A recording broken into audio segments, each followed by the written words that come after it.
Good morning, dear students. My name is Ferhan Mazher, and today is 25th of October 2021. The day is Monday. Right now, I am with the 11th Cambridge class, and the subject we are studying is Physics 5054. It's Cambridge O Levels Physics. Today, we have set our hearts to solve paper one, and the paper one is about MCQs. So today we have selected October-November 2006 paper one. And the time allowed for this paper is 1 hour. So let's start this paper. Okay. So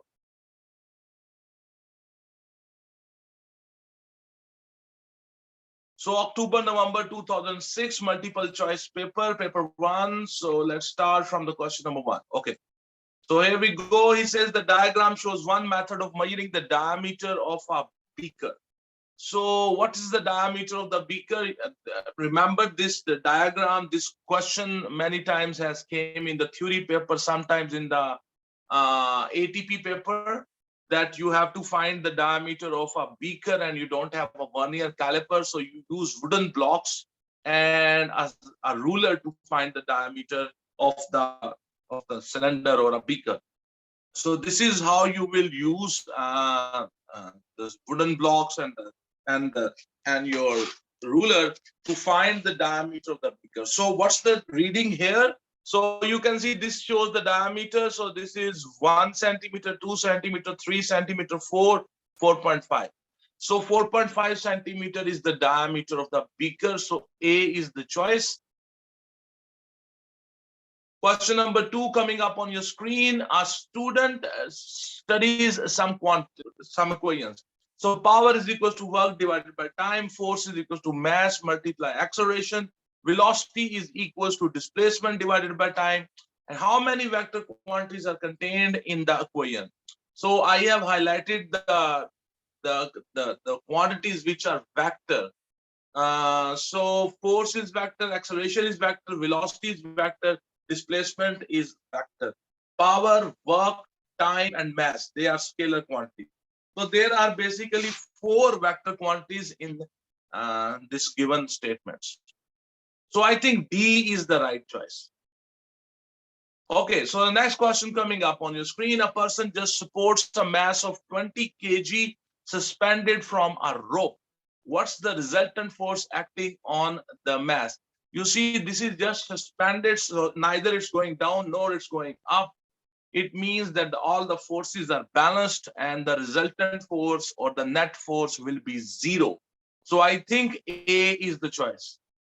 So question number 3, A is the choice. So let's check from the market. Question number 3, A is the choice. So we are right. Okay, so let's go to the next question. When a block of wood of mass 2 kg is pushed along the horizontal flat surface of a bench, the friction force is 4 Newton. When the block is pushed along the bench with a force of 10 Newton, it moves with a constant, and we have to find that. So, because here the frictional force is 4 Newton, the applied force is 10 Newton, the mass is given. So from the applied force and the frictional force, I can find the resultant force. The resultant force is equals to the applied force minus the friction. So that will be 10 Newton minus 4 Newton, and that will give you 6 Newton. So the resultant force is 6 Newton, and the mass is 2 kg by using the Newton's second law. The Newton's second law of motion is that F is equals to ma. F is equals to ma, where F is the resultant force, m is the mass, and a is the acceleration. So you can find the acceleration. So let me show you my work, and I have done this question on a paper. So let's see from there.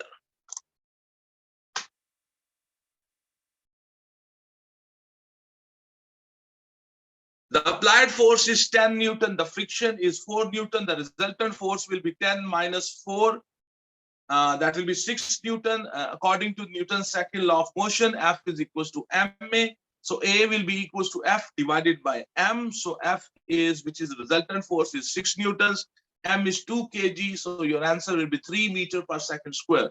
So the body will have an acceleration of 3 meter per second square. So remember these words, 3 meter per second square. So let's check.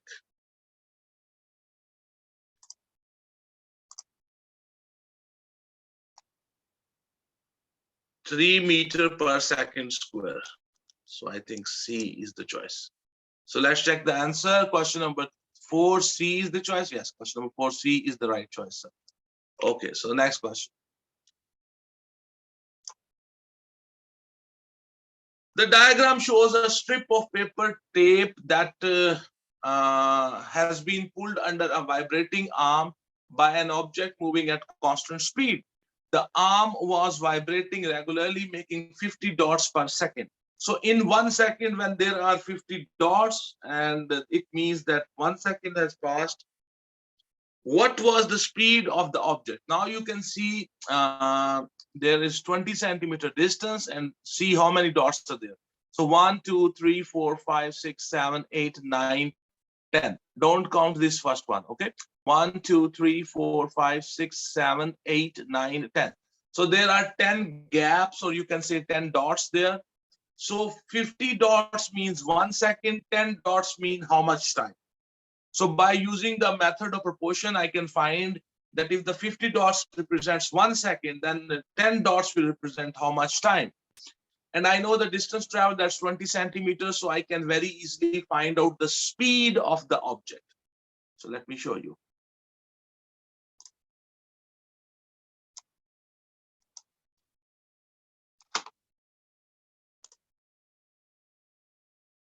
Okay, so now you can see I have used the proportion method. 50 dots mean 1 second, 10 dots mean t. So I will write this in the fraction. So it will be 50 by 10 equals to 1 by t, cross multiply it and make the t alone. So t will be equals to 10 divided by 50, and that will be 1 by 5 seconds, which means 0.2 seconds. So it means 10 dots means 0.2 seconds. The speed of the object, the object has covered 20 centimeters in 0.2 seconds. So the speed will be 20 divided by 0.2, and that will be 100 centimeter per second. 100 centimeter per second.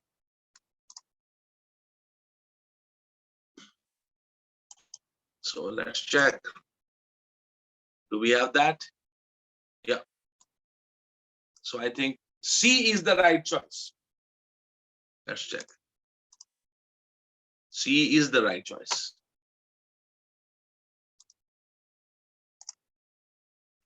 Okay. The next question. 3 objects are cut from the same sheet of steel. They are different shapes, but they all have the same mass. Which object has the greatest density? You see, they all are cut from the same sheet of steel, so they all will have the same density. It's very simple. So I think D is the choice. 6D is the choice. Yes, we are right.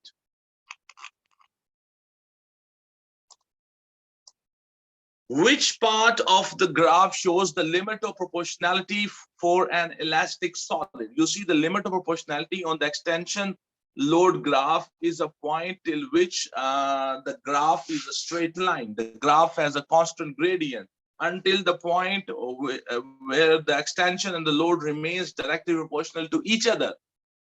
So the point after which the graph becomes a curve, that is the limit of proportionality. So I think P.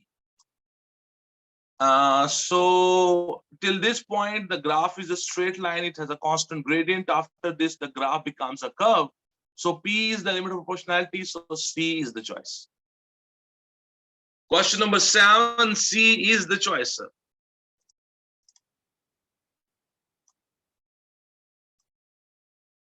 Yeah, we're right.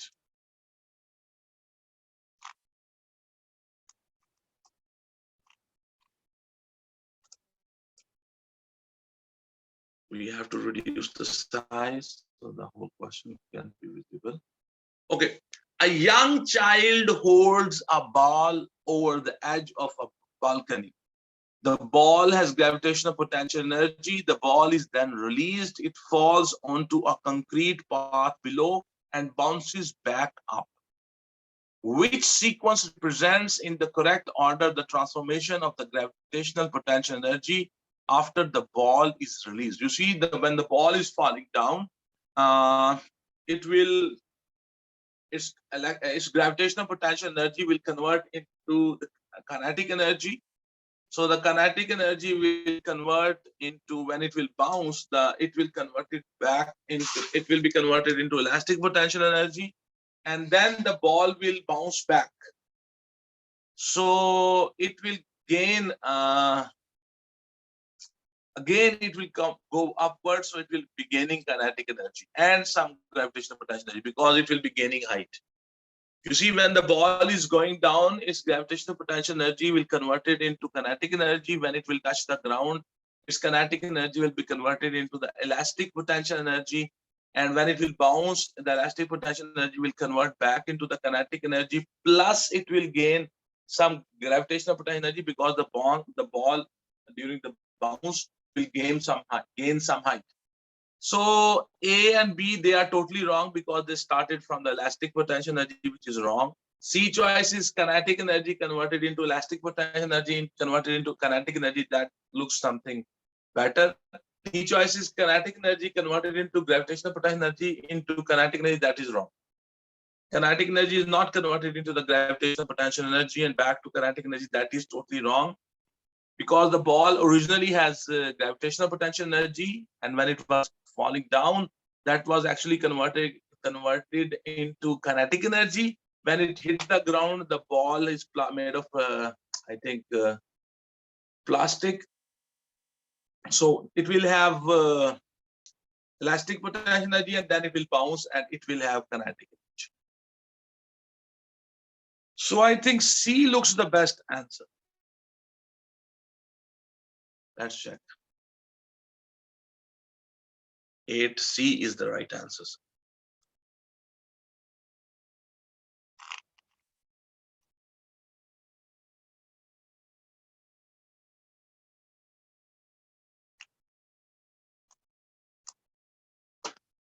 How much energy would be released if 1 expo minus 20 kg of matter was entirely converted to energy?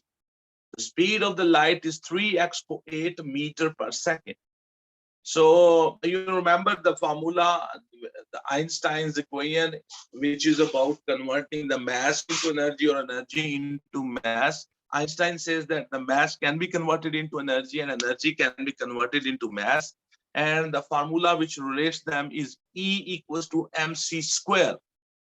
E equals to mc square, where E is the energy, m is the mass, c is the speed of light. So by using that equation, we can find the amount of energy. Let me show you. I've done this numerical.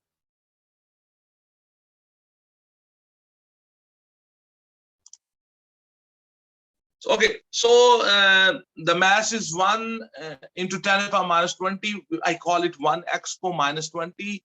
The speed is 3 into 10 to the power 8. We say 3 expo 8. And energy is the question. Energy is equals to mc square. So we put these values, bracket 1 expo minus 20, bracket close, bracket start, 3 expo 8, bracket close, square. So here I have shown you a calculator. I just wanted to tell you that how you will enter this in your calculator. So in your calculator, you will write this thing like this.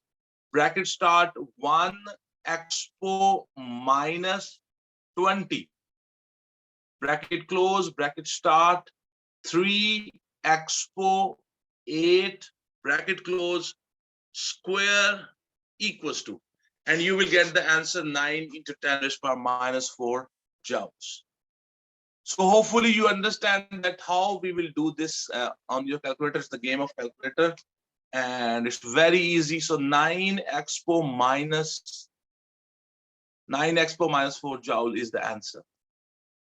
So let's check. 9 expo 4 minus 4 9 expo minus 4 joule is the answer. So D is the choice. Question number 9, I think D is the right choice. Yes, sir. Question number 9, D is the right choice. The diagram shows a simple mercury barometer. Which diagram shows the distance to be measured to find the atmospheric pressure? In the case of the barometer, we take the level of the mercury in the tray, and we take the level of the mercury in the tray. I mean, the top level of the mercury in the tray to the top level of the mercury in the tube. So here you can see that this is the tray, level of mercury is this, okay? And the level of the mercury in the tube is this. So that height represents the atmospheric pressure. So I think B is the right choice. Question number 10, I think B is the right choice. Okay, so B is the right choice, sir. Okay, so we have to reduce the size so you can see the whole thing. A water manometer is connected to a gas supply. The diagram shows the water levels. Okay, so here we have the gas supply and this is the atmosphere. Here we have put water as a liquid in this manometer. So it means the gas supply has a higher pressure as compared to the atmosphere, because the level of the water on the gas supply side is lower and the level of the water in the atmosphere side is higher. So what does this mean? This means that the pressure of the gas is more as compared to the atmosphere. So the gas has a higher pressure as compared to the atmosphere.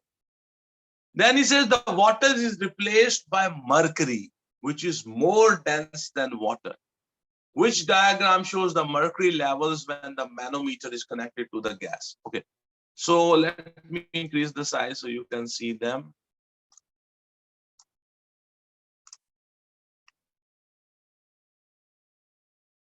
I'm increasing their size so you can see the position. Okay, so the level of the, when you put mercury, so mercury is more dense as compared to the water. The pressure of the gas is more than the pressure of the atmosphere, so the level of the mercury on the atmosphere side should be higher, and the level of the mercury on the gas supply side should be lower as compared to the other level. But the difference between their heights should reduce. The difference between the height should be not like the difference of height when you put water in it. This time the difference should be less. So if you pay attention, this difference is still the same as that the previous one.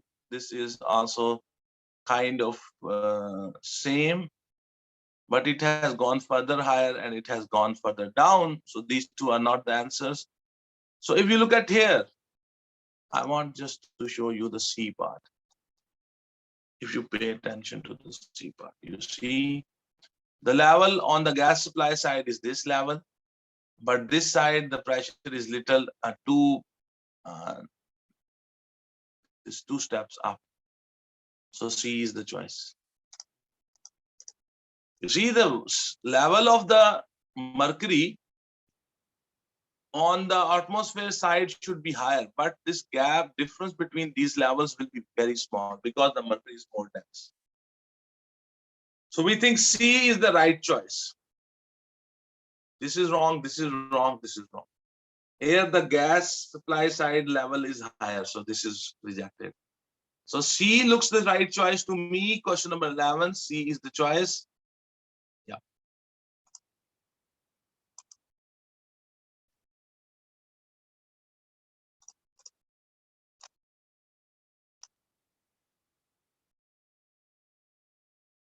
The system shown in the diagram contains a liquid. A downward force of 80 Newton is exerted on the piston K. What will be the upward force exerted by the liquid on the piston L?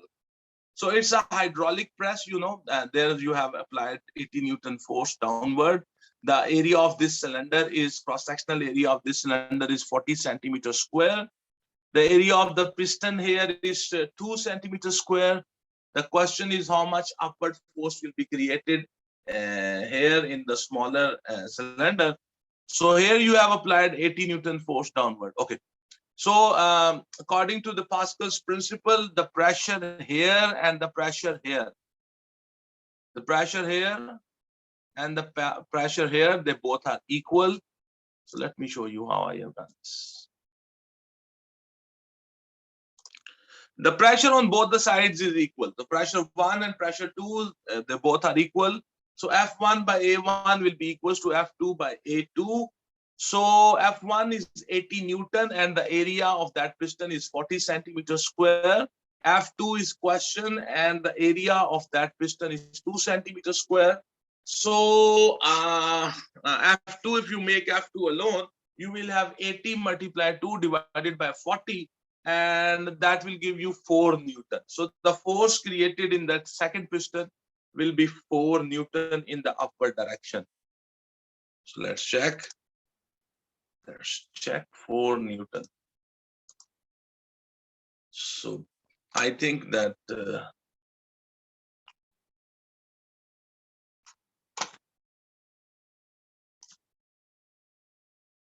B is the right choice. Question number 12. So let's check. Question number 12, B is the right choice.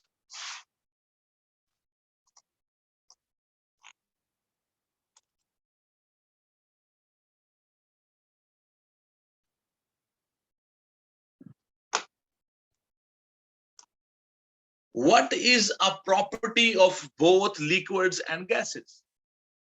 They always fill their container. That is wrong because the liquid do not always fill their container. They are incompressible. That is also wrong because the liquid is incompressible, but the gases are compressible. They can flow. That's true. The liquid and the gases, they both can flow. D is they have molecules in the fixed position. That is wrong for both of them.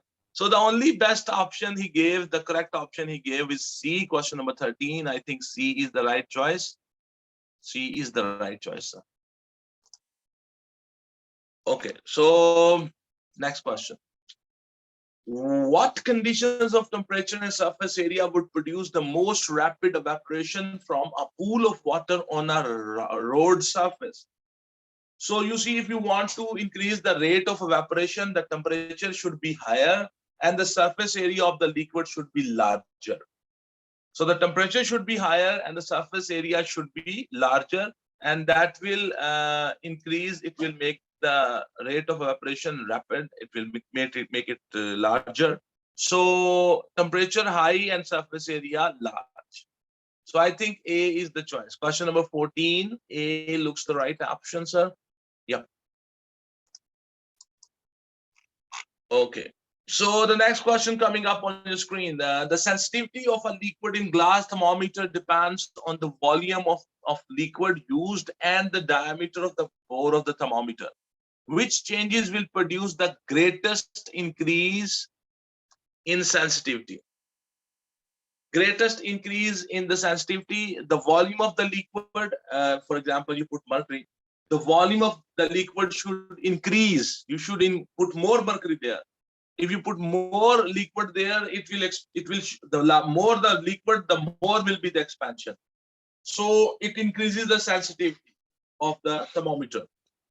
So volume of the liquid, it should increase. Diameter, bore diameter, the smaller the bore diameter, the more sensitive the thermometer will be. So the volume of liquid should increase and the bore diameter should decrease. C is the choice.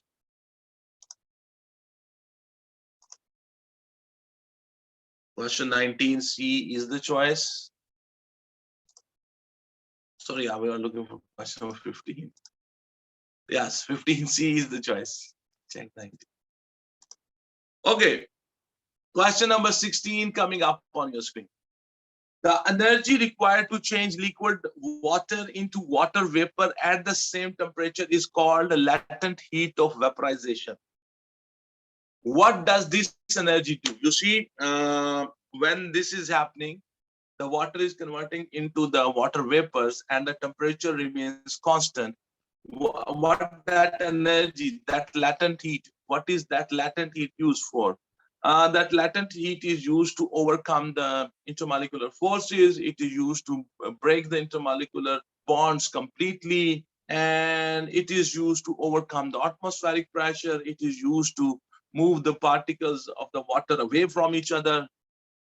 But it is not used to increase the kinetic energy. Remember that, because the temperature will not change. So the kinetic energy will not change. It means the speed of the molecules will not change.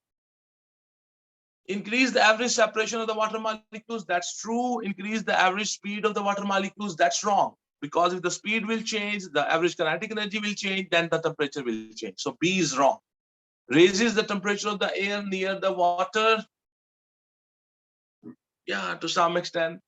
Splits the water, raises the temperature of the air near the water. That can be possible. Splits the water molecule into their separate atoms. That's a chemical reaction that do not take place there. So what does the energy do? The best option, I think, is that it increases the average separation of the water molecules. I think A is the best statement. That what is happening during that process. So let's check. 16A is the right choice. The next question coming up on your screen is question number 17, and it says a 2 kilowatt kettle containing boiling water is placed on a balance. It is left there and continues to boil for 5 minutes.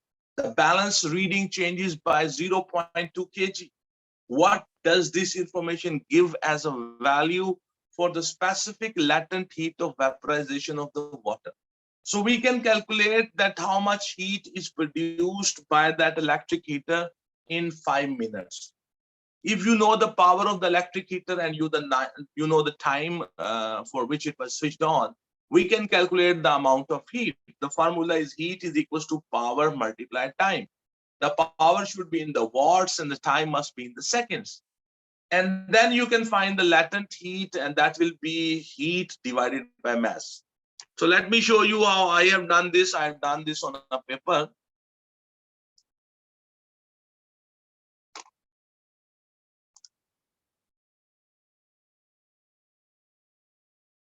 So it is given to us that the power of the electric kettle is 2 kilowatts, which means 2000 watts.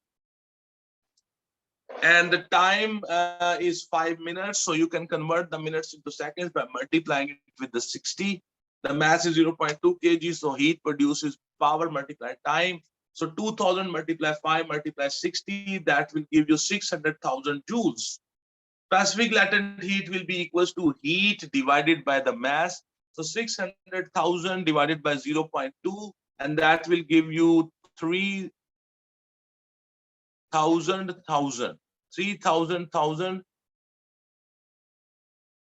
joule per kg. So 3, 1, 2, 3, 4, 5, 6. So 3 expo 6 joules per kg. So let's check.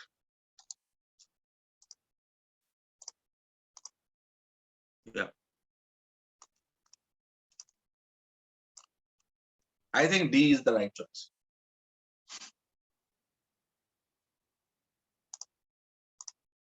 $17.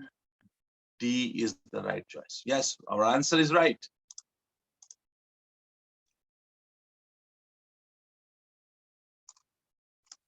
The heat from the hot water in a metal radiator passes through the metal and then spreads around the room.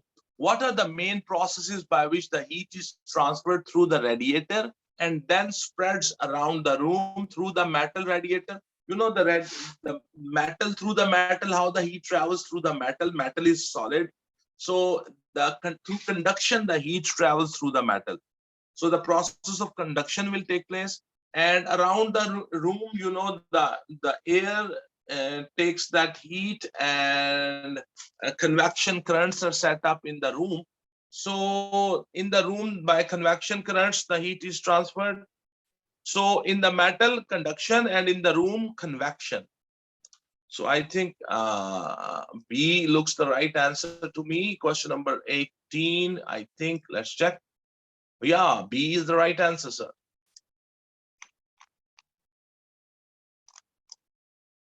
He says, what is meant by the term wavefront?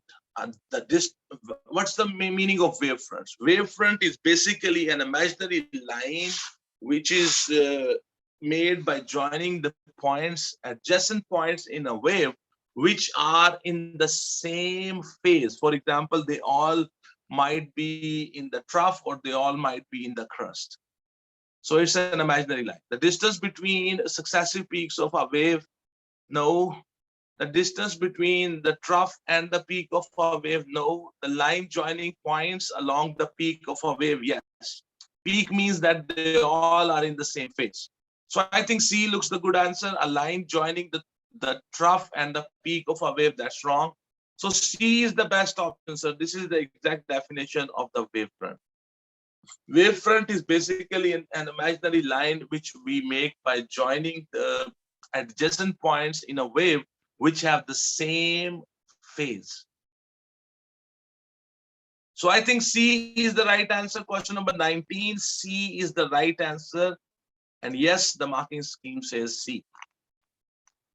Okay. The diagram shows displacement varies with the time as a wave passes a fixed point. So this is basically a graph. On the x-axis, the time is represented, and on the y-axis, the displacement from the mean position is represented. From this graph, very easily I can find the time period of this wave. So you can see that here we have, here the one wave is completed, here the second wave is completed. To complete the one wave, it has taken 2 seconds. So in 2 seconds, the wave has been completed. It means that the time period of the wave is 2 seconds. So their question is, what is the frequency of this wave? If you know the time period, of the wave, very easily you can find out the frequency. The frequency of the wave is equals to reciprocal of the time period, means F equals to 1 by T. So let me show you how I've done this on a paper.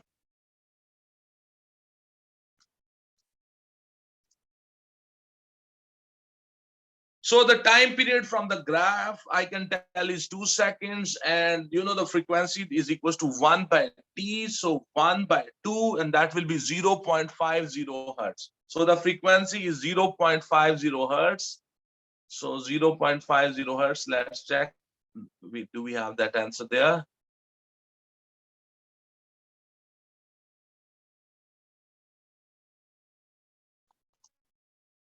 So I think B is the right choice, sir.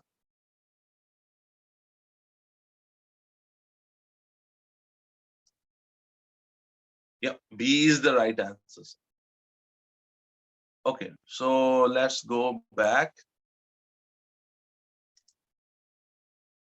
Okay. He says 3 students stand 2 meters apart in front of a plane mirror, which is 3 meters long. Student X is standing opposite the midpoint of the mirror. How many students can see the image of the other two? So you see, it's a 3 meter, basically. Okay. So the students here, student X, student Y, student Z. So the distance between each of them is 2 meters and 2 meters here. So what you will do exactly, this is how you do this. You will bring this point exactly opposite to this point, put a dot on the mirror, exactly opposite to this, exactly find what's the midpoint of these 2 points, X and Y. So that will be here somewhere. So opposite to that, put a dot on the mirror. Then find the midpoint between Y and Z. That will be here somewhere. So put a point on the mirror exactly opposite to this point. Okay. So opposite to this point, I put a dot. Midpoint of the XY, put a dot on the mirror. Midpoint of the YZ, and opposite to that, put a dot on the mirror. So these 3 dots are very important in solving this question. So I will show you how I have done this. So let me show you.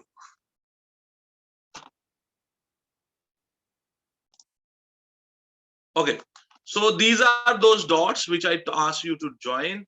So this blue color line from the X starts and here it goes to Y. So you see here the angle of incidence, angle of reflection. This is the normal at this point. This is the normal at this point. This is normal at this point. By the inspection of the eye, or even if you can use a protector, you will measure it. The angle of incidence here and here, they are equal. So it means the X will be able to see the Y and the Y will be able to see the X. Now with this purple color line, I joined this point and then I go to the Z. If you check this angle of incidence and this angle of reflection, they will be equal. It means the X is able to see the Z and Z is able to see the X. So now look at this point, Y.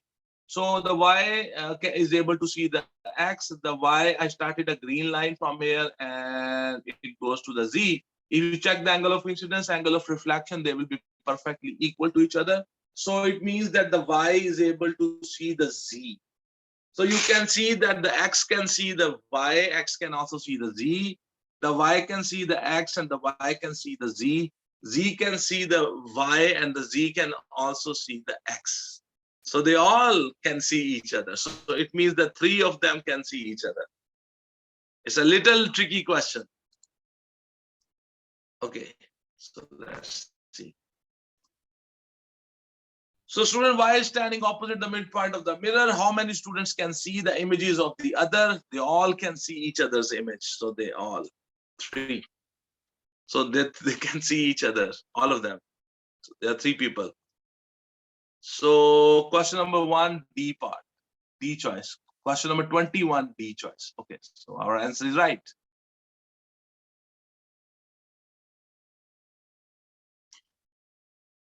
The human eye has a converging lens system that produces an image at the back of the eye. An eye views a distant object. What type of images produced? The lens in the human eye always produce a real image. The image is inverted and the image is diminished. Inverted means it's upside down and the diminished means it's smaller than the real object. Real, inverted and diminished.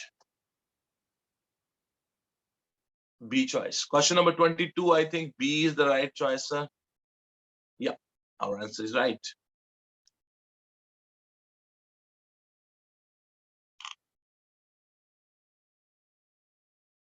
The diagram shows oscilloscope traces of sound picked up by microphones. The oscilloscope controls are set in the same position for all the traces. Which trace shows the sound that is both loud and low pitched? For the loud sound, the amplitude of the wave should be higher. So from the mean position, it should go higher. Loud sound. Amplitude will be large. So this is the mean position. Its amplitude is 1 to 2 point something. This is the mean. Its amplitude is only 1 point something. Its amplitude is 1, 2 point something. Its amplitude is 1. So the loud sounds are either A or C. B and the C, they are not loud comparatively. Okay.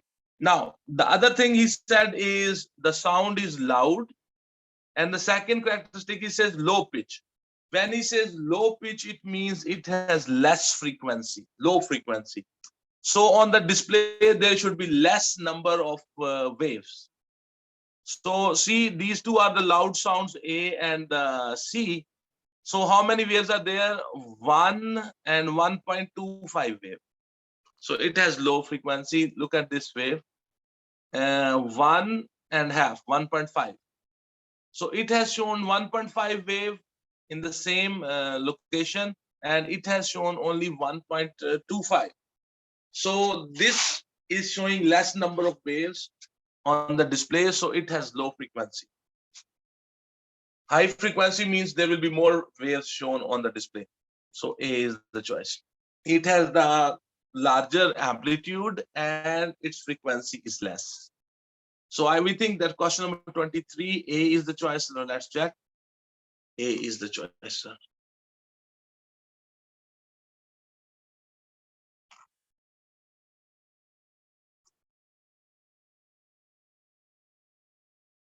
He says a current in a solenoid creates a magnetic field. So this is a solenoid, spring conductor in the form of a spiral. And when you pass current through it, it becomes an electromagnet, and that electromagnet properly behaves like a bar magnet. He says, what is the effect on the magnetic field at the point P? So what will be the effect at this point? What will be the effect to the magnetic field at the point P using a larger current in the opposite direction? You see, when you use a larger current, the magnetic field will become stronger. But when the direction of the current will be opposite, the direction of the magnetic field also reverse. The direction of the magnetic field will also change. So the field strength, because we are going to use a larger current, but in the opposite direction. So the magnetic field will become stronger. It will increase, but the direction of the magnetic field will reverse.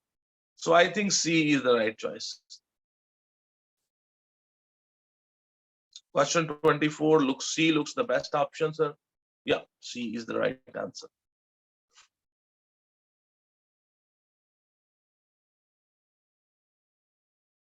A metal ring screens a piece of equipment from a magnetic field.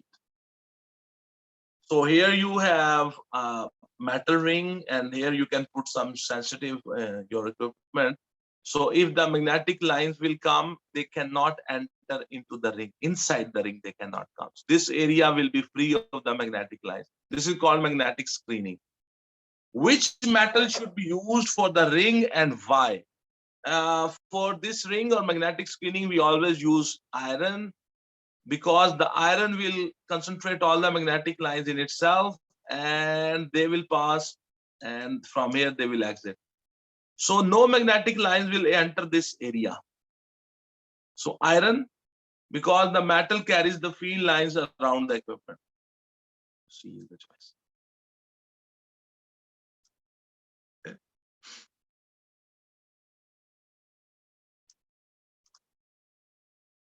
25 C. Yeah.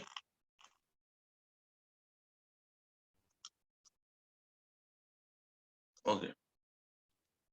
Two insulated and uncharged metal spheres X and Y are touching, while a positively charged rod is near X. The spheres are moved apart. After this action, X has a negative charge. What will be the charge on the Y? The Y will have the opposite charge. It will have the positive charge, and the amount of the charge on the X and the Y will be same. X will be negative, Y will be positive, but the amount of charge on both of them will be same. So the charge on the Y will be positive because the X has the negative, and it will be same size as that on the X. So D is the right choice, sir. Question number 26, D is the right choice.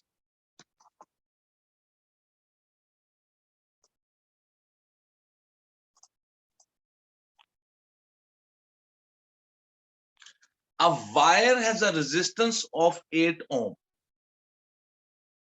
A second wire made of the same material has half the length and twice the cross-sectional area. So if the length of the first conductor is L, the length of the second will be L by 2. If the cross-sectional area of the first is A, then the cross-sectional area of the second resistor will be 2A. The resistance of the first resistor is 8 ohm. What is the resistance of that second wire, second resistor?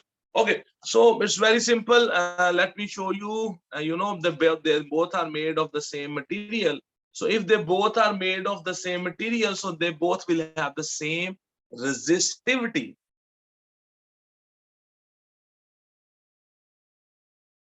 So they both will have the same resistivity, and the resistivity depends upon the nature of the material because they made of the same material. So both of them, resistivity of the first wire and the resistivity of the second wire, they both are equal. So the resistivity 1 and the resistivity 2, they are equal. The resistivity, its formula is R multiply area divided by length. So let's, the resistance of the first is R, the cross-sectional area is A, and the length is L. The resistance of the second wire I want to know, that is R2. The cross-sectional area of the second wire is twice the first one, so it will be 2A. And the length of the second wire is half the length of the first one, so it will be L by 2. You see, so if I make this R2 alone, this is L by 2. When this 1 by 2 will go up, it will become 2 in the denominator, in the numerator. So here this 2 and that 2 will multiply, and that will become 4. If you make this R2 alone, that all these things will go to the other side. So you can see R, A, and L. This A will go downstairs, this L will go upstairs, and the 4 which will be formed here, that will also go downstairs. So this A and A will be cancelled, L and L will be cancelled. You are left with 1 by 4 R. So R, the resistance of the first is 8 ohms. So 8 by 4, that will be 2 ohm. So the resistance of that second wire will be 2 ohm. It's a little difficult, but it's a very famous question. Both the wires are made of the same material, so they both will have the same resistivity. And the formula for that resistivity is R multiply A divided by L, where R is the resistance, A is the cross-sectional area, and L is the length of that wire. So I think 2 ohm is the resistance. That's our calculation. So let's check. 2 ohm. B. So we think B is the choice. 27, B is the choice. Sir. So 27, B is the right choice. Okay, so now we are coming to this question. Two resistors of 6 ohm and 12 ohm are arranged in parallel. A potential difference is connected across the terminals X and Y. The current through the 6 ohm resistor is 4 ampere. What is the current in the ammeter? Okay. So very simple question. You see, here in this branch, I know this is 6 ohm. I know the current flowing through it, that is 4 ampere. So I can find out the voltage drop in this branch. V is equals to IR. So it will be V is equals to IR. So it will be 24 volt. So the voltage drop in this branch will be 24 volt. This branch is parallel to this one. So the parallel, the two resistors which are parallel to each other, they both will have the same voltage drop. That's the rule of physics. So the voltage drop here, if this is 24 volt, the voltage drop here will be also 24 volt. So if you know the resistance here 12 ohm and the voltage drop here is 24 volt, I can find the current in this branch. I is equals to V by R. So 24 divided by 12, that will give you 2 ampere. So in this branch, the current is 2 ampere. In this branch, the current is 4 ampere. So the current coming from this point will be sum of these two currents. So it will be 4 ampere plus 2 ampere, and that will be 6 ampere. So the B will be the choice. Let me show you. I have done this on a paper also. Okay. So here I can find the voltage drop 1, and that will be equals to V equals to IR 4 into 6. That will be 24 volt. Whatever is the voltage drop in this branch, same will be the voltage drop in this branch because these two are parallel to each other. So the V2 will be 24 volt. The resistance here is 12 ohm. So I can find the current in this branch, and that will be V2 by R2. And that will be 24 by 12, so 2 ampere. So the current here is 2 ampere and the current here is 4 ampere. So the current in this wire will be sum of both the currents. So that will be 4 plus 2, and that will be 6 ampere.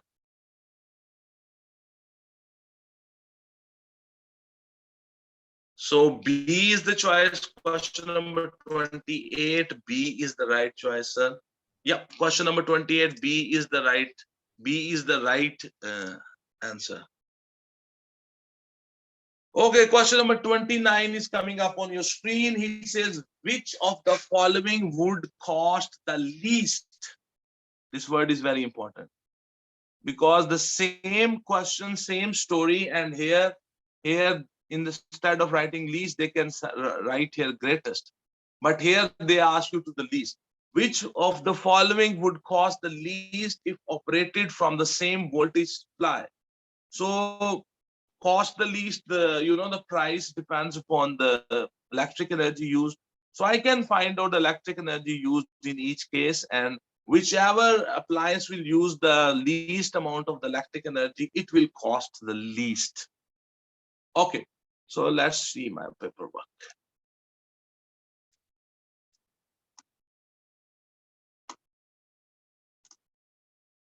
Okay, we can find the cost, that the formula for the cost is power multiply time multiply price of the unit. So the power should be in the kilowatts, the time should be in the hours, and the price is dollars per kilowatt hour. So if I know the energy used, the electric energy used, I can tell that because more the electric energy used, the more will be the cost. So in each case, I will find out how much is the energy used. In the case number one, you see he said 5,000 watt, and it was used for 1 minute. So the electric energy is power into time, and the power should be in the kilowatts, and the time should be in hours. So 5,000 divided by 1,000. Why I divided by 1,000? Convert it into the kilowatts. And the time is 1 minute. I will divide it with the 60 to convert it into hours. So the first option, the electric energy used will be 0.0833 kilowatt hour. In the second option, it's 1,000 watt, and it's used for 10 minutes. So to convert into kilowatt, I will divide it with the 1,000. Here, I think I forgot to write a zero. Here you are supposed to write 0. Let me write it. I just forgot. So here we have a 0. Okay, we divide with the 1,000, and then multiply 10 divided by 60. 10 minutes, I will convert it into 60. So you get 1.6667 kilowatt. So in the third, 500 watt, and I will divide it with 1,000, and 1 hour is the time given. So it's good to go 0.5 kilowatt hour. 100 watts, and for 24 hours, 1 day, he said. So you get 2.4 kilowatt hour. So where is the energy least used? Where is the least energy being used? That's this one, A option. So the least energy is used, so it will have the least cost. A option.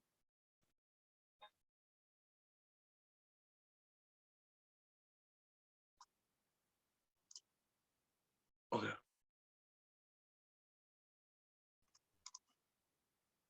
So we think A is the choice. Question number 29, A is the choice, and we are right. Question number 29 is A is the choice.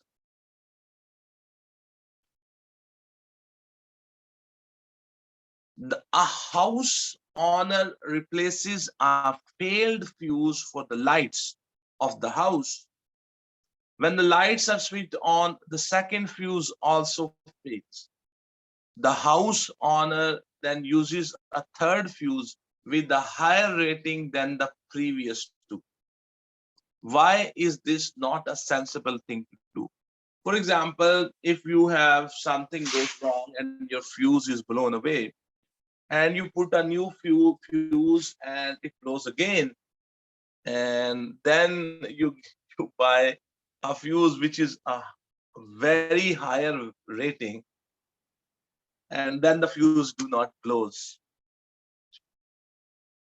But there is a problem. the fault due to which the fuse was blowing is still there.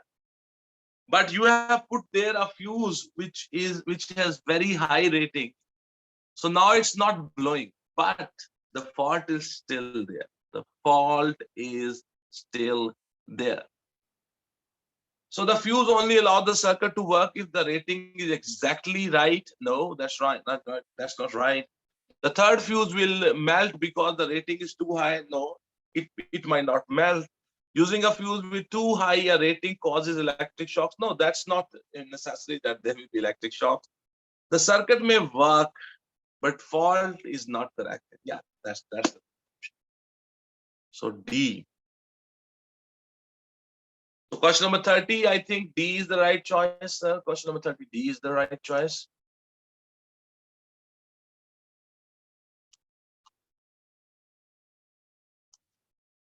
A copper wire is held between the poles of a magnet. The current in the wire can be reversed. The poles of the magnet can also be changed over. In how many of the four directions shown can the force act on the wire? You see, the magnetic field is from north to south and the wire is here. So the current either will be coming in this direction or the current can flow in that direction. So you see this conductor and the magnetic field, they both are perpendicular to each other. The force which will be experienced by this conductor, we call that motor effect. So that force is always perpendicular to both the current and the magnetic. The direction of that force which is experienced by that conductor will be perpendicular to both the magnetic field and the electric field.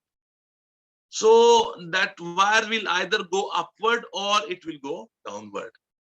So in how many of the four directions shown on the force act on the wires? So there are two directions, up and down.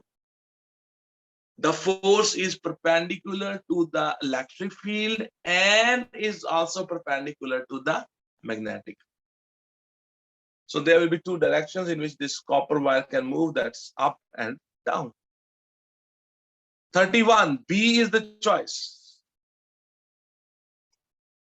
Yeah, 31, B is the right choice.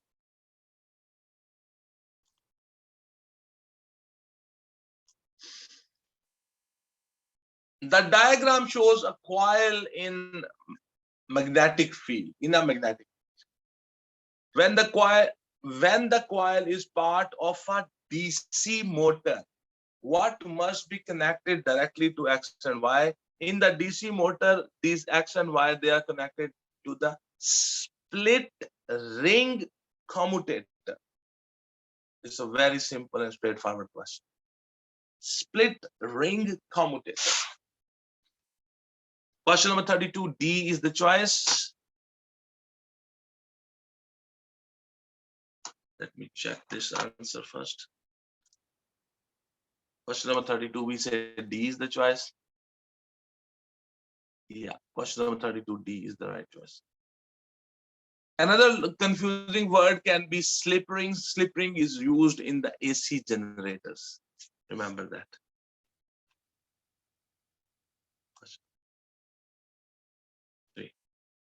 You have to reduce the size. So you can see the whole question. He says, a transformer has more turns on the secondary coil than on the primary coil. So it's a step-up transformer. It will increase the output voltage. The output voltage will be more as compared to the input voltage. The graph shows how the input voltage varies with the time. Which graph drawn to the same scale as the input graph shows how the output voltage varies with the time. So the output voltage will be will have the same frequency. So on the display, there should be only two waves. Here we have 1.5 wave. So on the display of the output, you should have 1.5 wave, but with the higher amplitude. Okay. Same time period, same frequency, but amplitude should be larger. because it's a step-up transformer. So the output voltage will be more than the input voltage. The secondary voltage will be more than the primary voltage. So A is the choice, sir. Question 33, A is the choice. So our answer is right.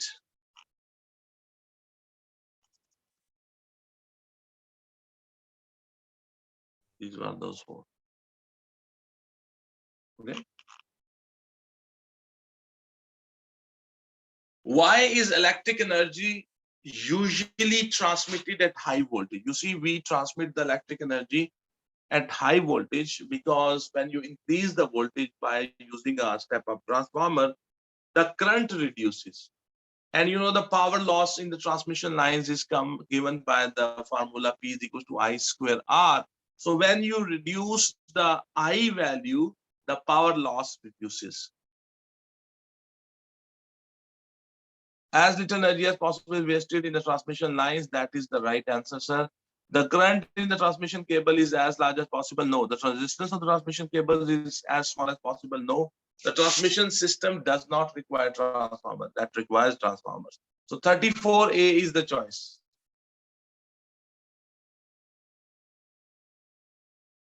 Yeah, A is the right choice.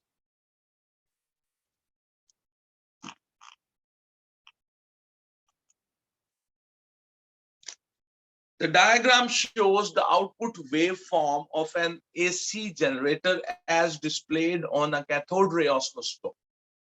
The horizontal scale is 5 milliseconds per centimeter. So on this horizontal scale, the time is represented, and 1 centimeter here means 5 milliseconds. What is the time for one complete rotation of the coil of the generator? So for one wave, how much time is taken? So 1, 2, 3, 4. So there are 4 centimeters. So 1 centimeter means 5 milliseconds. So 4 centimeter on the x-axis means 5 multiply 4. That will be 20 milliseconds. So let me show you. I've done this on a paper also, so you can see that how we do that. Okay. So 1 centimeter means 5 milliseconds. So 4 centimeters means how much? So it will be 1 by 4 equals to 5 by x, cross multiply. So x will be 20 milliseconds.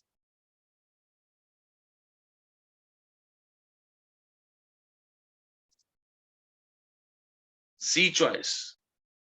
35 C choice. Let's check. 35 C choice. Our answer is right, sir.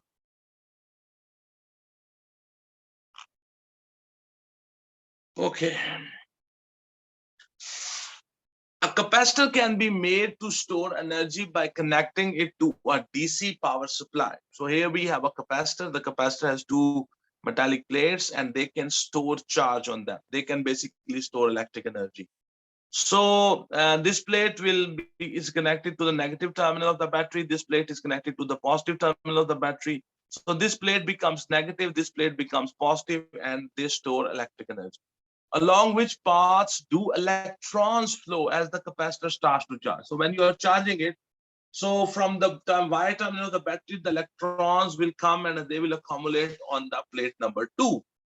So from Y to plate number 2, the electrons will travel, and during the charging, from here the electrons will be, it will go to the X terminal of the battery. So this will become positive. The electrons will go from here, so this will become positive. Electrons will come here. So from Y, the electrons will go to the plate number 2, and from the plate number 1, the electrons will go to the X terminal of the battery.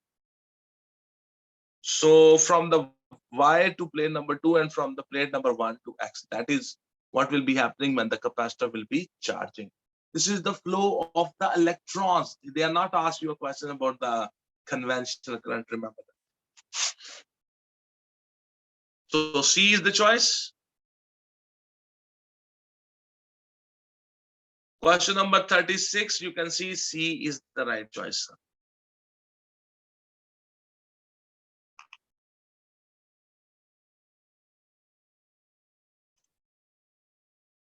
A nucleus of sodium, Na, has 11 protons and 12 neutrons. Which symbol represent this nucleus? So it should be Na, and at the bottom we write the proton number, that will be 11, and on the top of it we write the mass number, the nucleon number, and that is the sum of protons and neutrons. So 11 plus 12, that will be 23. So I think C is the right choice. Question number 37, I think C is the right choice. Let's check. Question number 37, C is the right choice.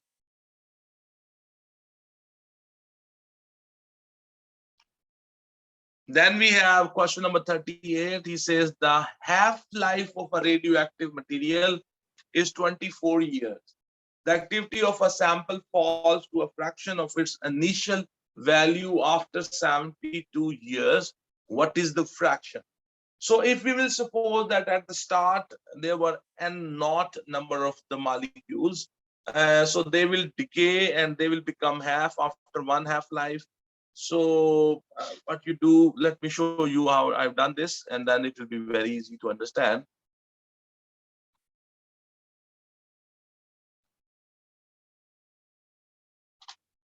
You see, half-life is 24 years. The total time passed is 72 years.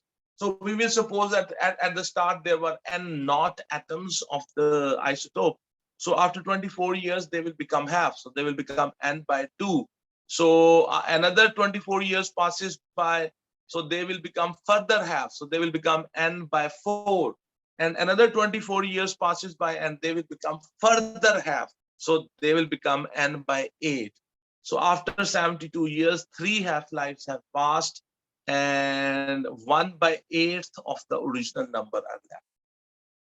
So 1 by 8th. So the fraction is 1 by 8th. 1 by 8th. 1 by 8th. So D is the choice. Question number 38, D is the right choice, sir. Yeah, our answer is right.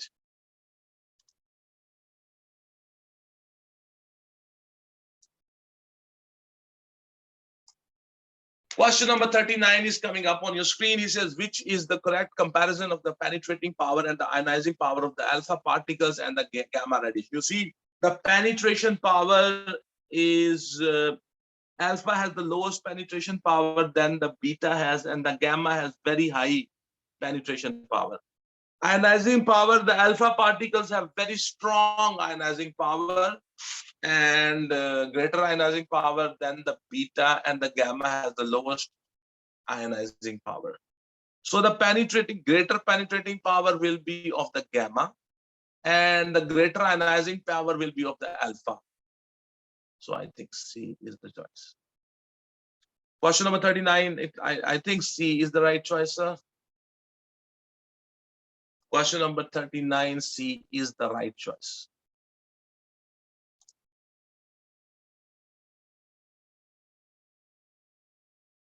The uranium nucleus 238 emits an alpha particle to become thorium, which then emits a beta particle to become protactinium.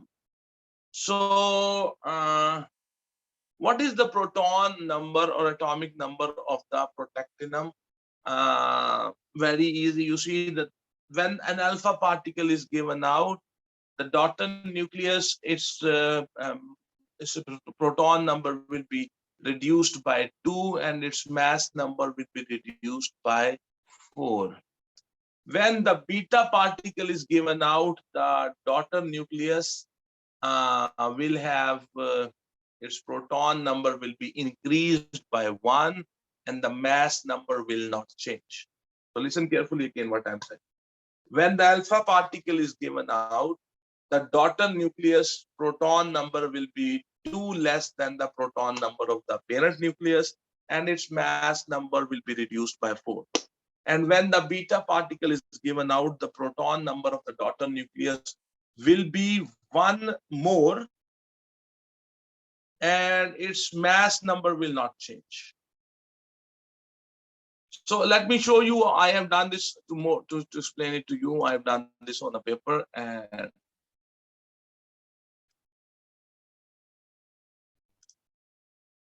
So when the thorium is produced, and you can see the alpha particle is given out, that daughter nucleus will have its proton number will be 2 less as compared to the parent nucleus, and its mass number will be 4 less. And when a beta particle will be given out, and the proton number will be 1 more as compared to the proton number of the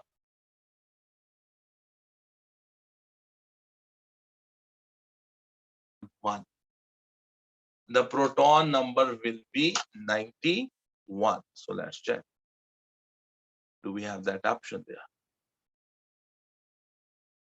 So what's the proton number of the protactinum? That will be 91. B is the right choice, sir. B is the right choice. So we have reached the end of this paper. Today we have done. Okay. So my dear students, today we have done October-November 2006 paper. That this paper was an MCQ paper. The time allowed was 1 hour. The subject we are studying is Physics 5054. I have done my best so that you can understand the concepts of these questions. Hopefully, this video will make your concepts more clear.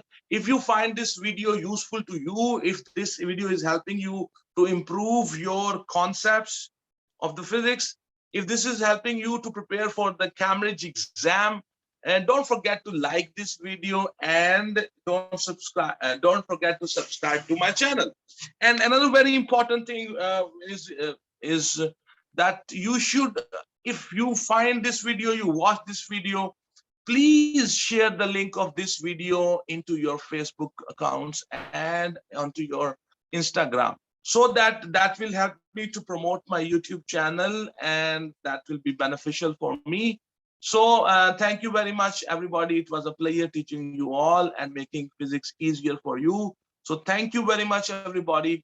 Have a good day, and God bless you all.